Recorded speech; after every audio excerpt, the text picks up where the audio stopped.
S'il y a un mot qui fait à la fois trembler et dresser les cheveux sur la tête d'une femme, quand elle pense surtout au mariage, c'est bien le mot soumission. La soumission est le mot maudit, le mot politiquement incorrect. C'est une erreur de traduction dans la Bible qu'il faut corriger et réviser. C'est un mot qui reflète une réalité culturelle du temps de Paul, mais qui ne cadre pas avec les femmes modernes. Ou bien, c'est un mot qui veut dire tout ce que je décide qu'il veuille dire. Cependant, au-delà du politiquement correct et l'inconfort qu'inspire le mot, on doit se demander qu'est-ce que la Bible a à nous enseigner sur la soumission. Est-ce un concept culturel ou est-ce une vérité intemporelle?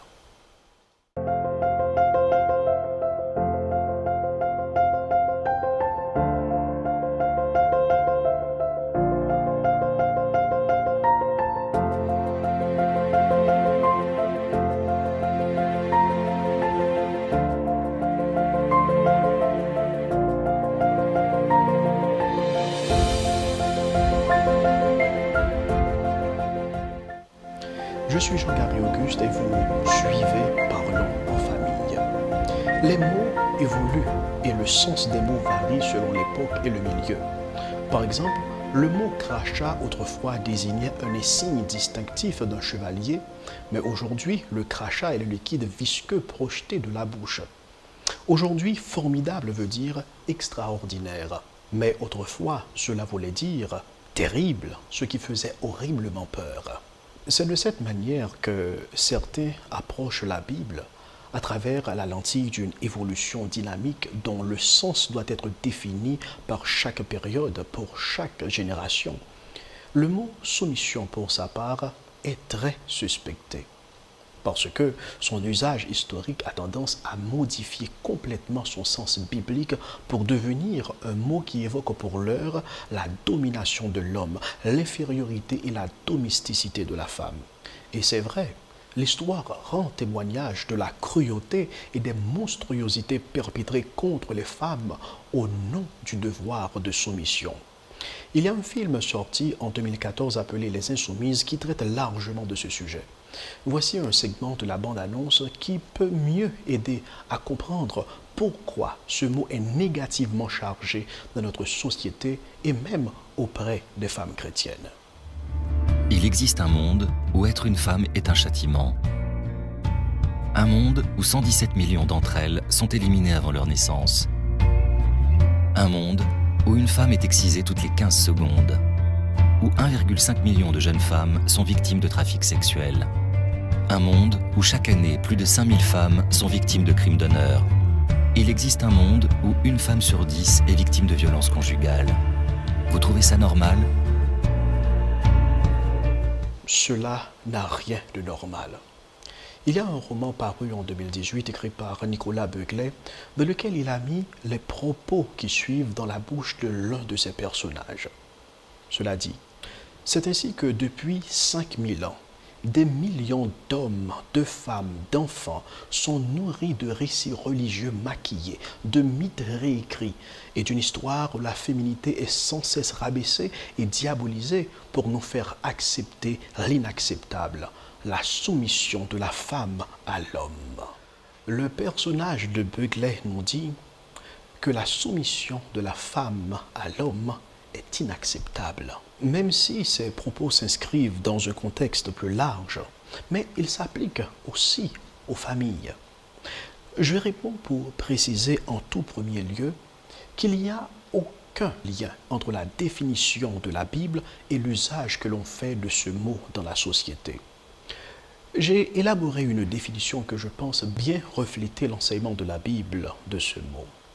La Bible présente la soumission comme un état inhérent à tout système d'organisation basé sur le principe de hiérarchie qui définit la position de chaque entité dans un corps déterminé pour un fonctionnement harmonieux où chacun contribue significativement selon sa nature et son rôle.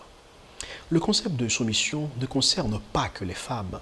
C'est un principe universel existant même au sein de la Trinité, dans laquelle on voit un rapport de subordination ou de soumission entre le Père, le Fils et le Saint-Esprit. Elle est plus visible entre le Père et le Fils. Le Fils est l'égal du Père, mais se soumet à lui complètement et fait sa volonté. Dans les rapports entre humains, par exemple, nous voyons que les chefs politiques dirigent, la population se soumet, le policier oriente le trafic, les conducteurs se soumettent à ses directives, le professeur enseigne, les étudiants se soumettent à ses instructions, le capitaine donne des ordres, les soldats se soumettent à ses injonctions. Le directeur, pour sa part, il distribue le plan, mais les employés se soumettent en exécutant le plan. Et même dans le règne animal, on voit ce rapport d'autorité et de soumission.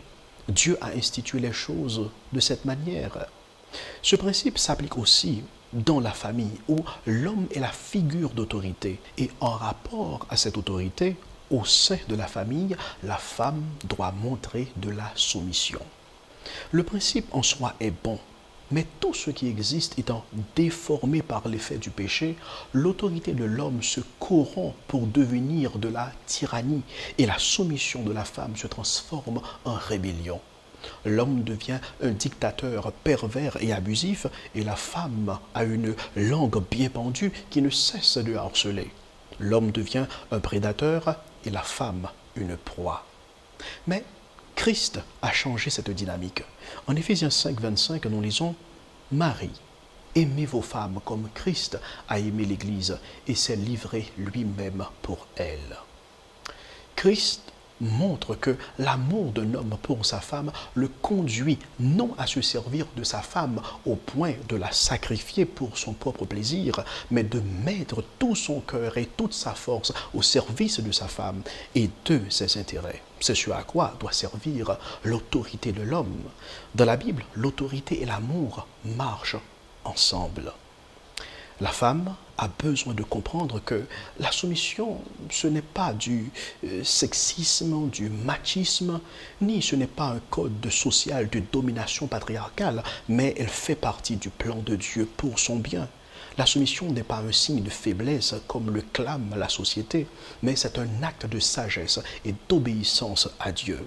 Si Dieu veut votre bien, c'est que c'est le meilleur cadre qu'il a pu concevoir pour votre épanouissement. J'ajouterai que la soumission de la femme peut mieux fonctionner dans le couple si l'homme et la femme se soumettent ensemble à Christ. Et même si l'homme n'est pas toujours obéissant à la volonté de Christ, la femme ne doit pas sortir de son rôle pour autant, mais elle doit savoir que sa soumission à son mari est et doit rester un témoignage et une manifestation de sa soumission à Christ. La soumission, c'est ne pas être constamment en train de réclamer ses droits et d'insister de faire tout à sa manière. Mais comme Christ a mis de côté librement sa volonté pour accomplir celle de son Père, même quand c'était difficile, ainsi la soumission biblique veut que la femme embrasse la vision de son mari dans sa famille, même si elle ne correspond pas toujours à sa compréhension des choses. En pratique, cela se traduit au fait de désirer plus d'obéir à Dieu qu'à ses propres désirs, comme par exemple de fermer la bouche certaines fois quand vous voulez critiquer. Demandez pardon sans se justifier, même quand vous voulez que ce soit l'autre qui demande pardon. Et pardonnez sans excuse. Lâchez prise, même quand votre mari vous a intentionnellement blessé. Choisissez d'aimer son mari, même au moment où il n'est pas aimable. Soyez humble quand vous commettez une erreur. Cherchez des façons de servir sa famille et les autres et mourrez à vous-même tous les jours, aussi souvent que possible. Je dois préciser que cela ne veut pas dire que vous devez subir même les violences et les injustices passivement. Malheureusement, nous vivons dans un monde déchu et les choses n'arrivent pas toujours comme prévu. Les résultats ne reflèteront pas toujours les efforts et les sacrifices consentis. S'il y a un cycle de menaces et de violences, vous pouvez prendre des mesures justes et légales pour vous protéger et protéger les enfants en ayant recours auprès des amis, de la famille, des leaders et d'autres autorités capables de conseiller et d'aider à refréner et recadrer votre mari. Pas dans un souci de vengeance, mais en vue de sa repentance et d'une réconciliation autant que possible. Vous voyez pourquoi la soumission est une mission impossible? Mais si elle est une mission poursuivie de tout son cœur, dans le but d'obéir et d'honorer Dieu et de montrer son amour et son respect pour son mari, alors ce sera possible. Je vous remercie d'avoir suivi cette capsule vidéo et je vous donne rendez-vous à la 8e pour un autre sujet. Je suis Jean-Gary Auguste pour En Famille.